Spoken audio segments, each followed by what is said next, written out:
नमस्कार, मैं हूं आपके साथ स्नेहिस्ट्रोयश। आप देख रहे हैं आयोन भारत। और मिशन हरियाणा के पूरा होने पर अब बीजेपी मिशन महाराष्ट्र और मिशन झारखंड के लिए पूरी तैयारी के साथ जुट चुकी है। इसी सिलसिले में बीजेपी के बड़े बड़े नेता भी अब जनता के बीच पहुंच रहे हैं और बीजेपी का विजन जो है वो जनता के सामने रख रहे हैं। इसी कड़ी में हेमंत बिश्वा शर्मा ने भी सीटों के समीकरण से लेकर विरोधियों से निपटने की तैयारी सब पर खुलकर बात की। मगर सबसे पहले आपने सहयोगी दलों के साथ समीकरण बैठाने और सीटों के बंटवारे पर हेमंत बिश्वा शर्मा ने क्या कुछ कहा, आइए सुनिए। आजसू का साथ लगभग हो चुका है, एक ही सीट में उनका साथ कुछ बात चल रहा है। नहीं, आजसू को 10 का आसपास सीट मिले, 10 से 11 भी हो सकता है, 9 भी हो सकता है, लेकिन उनको अच्छे सीटें मिलेगा। जेडीयू का साथ लगभग 2 सीट में हमारा बातचीत हुआ है। अगर पार्टी हाईकमान और कुछ करे तो अलग बात है, और चिराग पासवान जी से भी बातचीत चल रहा है। देखिए, सीट से ज्यादा एक साथ लड़ना, हम बहुत ज्यादा मैथमेटिक्स में नहीं किया हो, एक ही एनडीए परिवार है, सीट जीतना और एक एनडीए हिसाब से झारखंड में चुनाव लड़ना कि हम सब एक साथ हो, एक साथ हम लोग है, एक साथ चुनाव प्रसार करूंगा, यही है।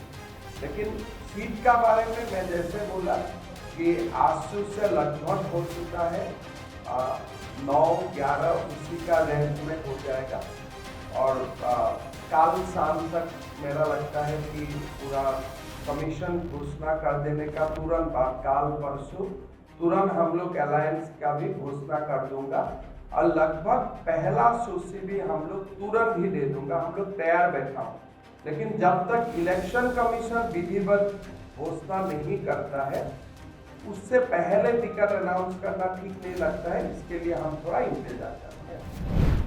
सबसे जरूरी और अहम बात यहां पर यह देखने वाली है कि हेमंत बिश्वा शर्मा ने यहां चिराग का भी नाम लिया। वो चिराग जिन्होंने साफ तौर पर बोल दिया था कि वो बीजेपी के बिना भी चुनाव लड़ सकते हैं, इसके लिए तैयार हैं। उनसे अभी तक बीजेपी अपना समीकरण बैठाने पर जोर दे रही है।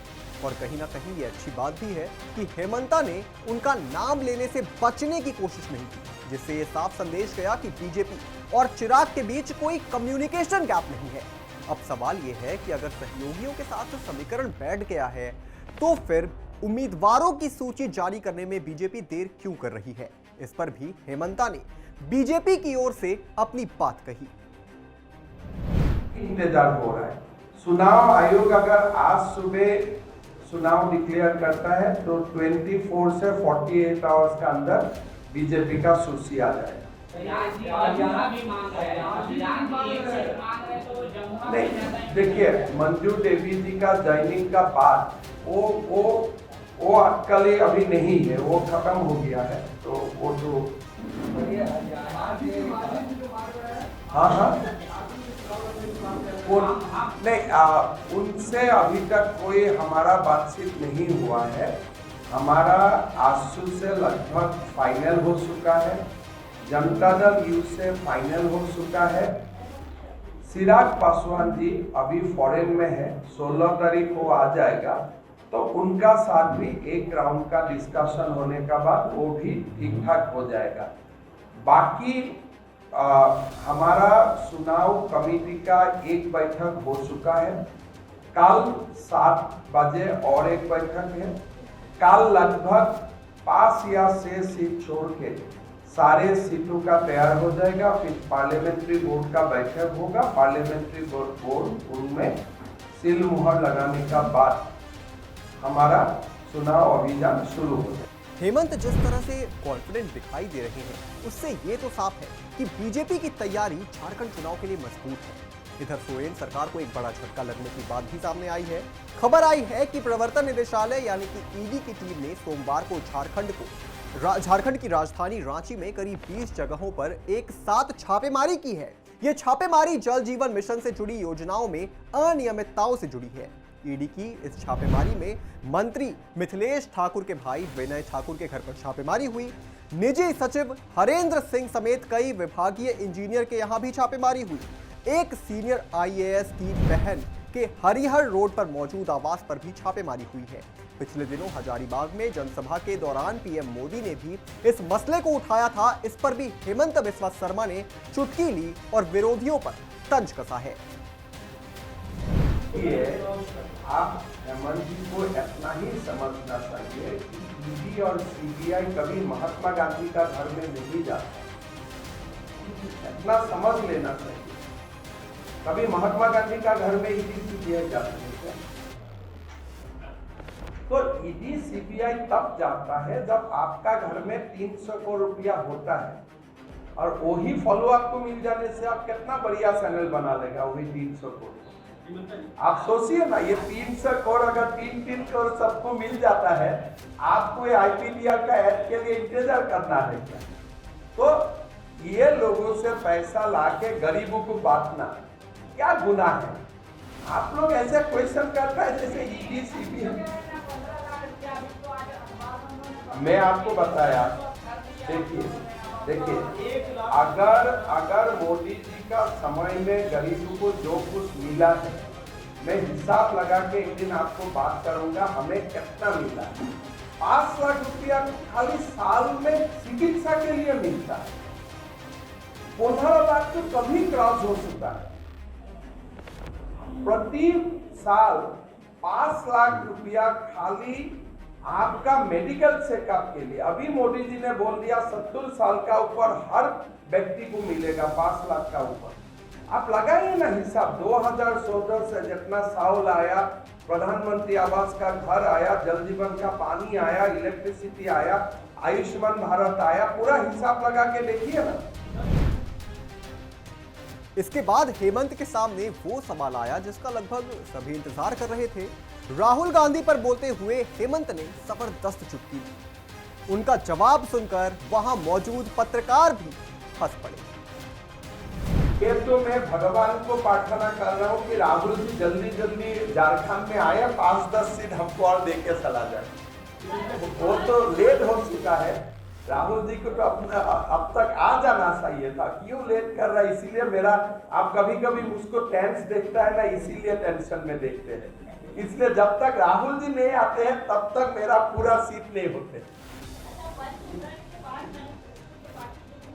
अगली 7 दिन 25 फिर 150। अभी तक झारखंड की सरकार नहीं रही है, तो चुनाव से ऐड कर दे, इस तरह हम नहीं भी होना चाहिए। पहली बात गरीब प्रदेश में खुलेआम पैसे का, देखिए पहले खटाखट शुरू किया राहुल गांधी, 8,500 रुपये खटाखट उन्होंने शुरू किया। हमने तो बाकी जो प्रदेश में करता हूँ वही कर रहा हूँ, हमारे लिए कोई नया नहीं है। मध्य प्रदेश, असम, छत्तीसगढ़, महाराष्ट्र, अभी आप भी मुझको प्रश्न कर सकता है कि आप असम में माताओं को दे रहा है, महाराष्ट्र में दे रहा है, झारखंड को क्यों नहीं दे रहा है? हम वही कर रहा हूँ जो हमारा बाकी प्रदेश में हम करते आए, हम नया कुछ नहीं करते। गोगो दीदी नाम नया है लेकिन काम हमारा पुराना है। बात कहीं ना कहीं सही भी है। जहां जहां राहुल गांधी जाते हैं वहां वहां कांग्रेस का बंटाधार होता है। सभी पार्टियां राहुल गांधी से किनारा करने की कोशिश में लगी रहती हैं। हाल में ही हरियाणा और जम्मू में क्या हुआ ये सभी जानते हैं। आज किसी भी राज्य की सबसे बड़ी दिक्कत क्या है ये भी सभी जानते हैं। दिक्कत यही है, हिंदुओं पर हमले, हिंदुओं के त्योहार पर पत्थरबाजी। इस पर भी हेमंता ने अपनी बात कही और कहा कि एक बार बीजेपी की सरकार झारखंड में ला दीजिए, हम झारखंड को बदल कर रख देंगे। देखिए झारखंड में, मेरा असम में 40% मुसलमान, लेकिन दुर्गा माँ का विसर्जन हुआ और मैक्सिमम मुसलमान युवाओं ने ही मुझको दुर्गा माँ का फोटो पोस्ट करके पूजा का शुभेच्छा दी। सरकार रहने से लोग पूजा को सम्मान करने सीखेगा। मैं आपको वादा करता हूं, बीजेपी का सरकार झारखंड में 1 साल रहने दीजिए, लोग मुहर्रम और पूजा का जो एक्सपीरियंस है भूल जाएगा और मुसलमान लोग भी रामनवमी का प्रोसेशन में शरीक होगा और हमारे दुर्गा पूजा में भी शरीक होगा भाईचारा के नाम पर। आप लिख के रहिए, हम लोग हालत बदलते रहेंगे और कैसे बदलना है हम जानता हूं। आप पूजा का विसर्जन नहीं होगा, रामनवमी का प्रोसेशन नहीं होगा, यह कैसा बात होगा? वो नहीं हो पाएगा। देखिए 1 साल खाली समय दीजिए, ये सब क्वेश्चन ही नहीं आएगा, हम हालत बदल देगा। सच बात तो यह है कि आज सच में हालात को बदलने की जरूरत है, क्योंकि जिस तरीके से आज देश के हालात हैं, बहराइच में क्या हुआ है सभी को पता है। हमारे चैनल पर इसकी पूरी डिटेल रिपोर्ट भी मौजूद है। ऐसे में आज सबसे जरूरी है कि देश के इस विशेष समुदाय पर काबू पाया जाए। खैर, देखना होगा कि जनता का मूड क्या है और आने वाले समय में झारखंड की बागडोर किसके हाथ में होगी, यही झारखंड का भविष्य भी तय करेगा। इस पर आप क्या सोचते हैं, हमें कमेंट करके जरूर बताएं। और भी तमाम बड़ी खबरों से जुड़े रहने के लिए आप देखते रहें आय ऑन भारत।